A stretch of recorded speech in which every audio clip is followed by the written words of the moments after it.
এই ভয়ঙ্কর মরুভূমিতে পেঙ্গুইনটির গরমের কারণে খুব খারাপ অবস্থা হয়ে গিয়েছিল। হঠাৎ সে একটি হোটেল দেখতে পেয়ে দৌড়ে হোটেলটির মধ্যে ঢুকে যায়। এরপর পেঙ্গুইনটি ফ্রিজের ভেতর থেকে অনেকগুলো বরফ বের করে বরফের মধ্যে শুয়ে পড়ে। এই হোটেলের ম্যানেজার ছিল এই কুকুরটি। তখন ম্যানেজার তাকে হোটেল থেকে বের করে দেয়। ঠিক তখনই এই বৃদ্ধ লোকটি তাকে কল দিয়ে বলে, আমার মালামালগুলো উপরে নিয়ে আসো।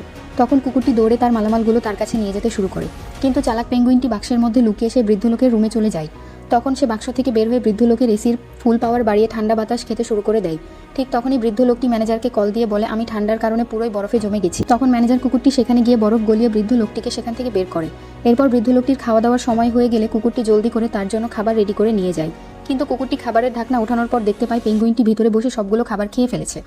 তাই কুকুরটি রেগে তাকে আক্রমণ করে দেয়, কিন্তু বৃদ্ধ লোকটি খাটটিকে ধাক্কা মেরে দেয়, যার ফলে কুকুরটি দেয়াল ভেঙে 50 তলা থেকে নিচে পড়ে যাচ্ছিল।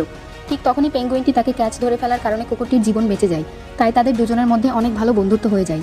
আপনি কোন প্রাণী বেশি পছন্দ করেন তা কমেন্ট করতে ভুলে যাবেন না।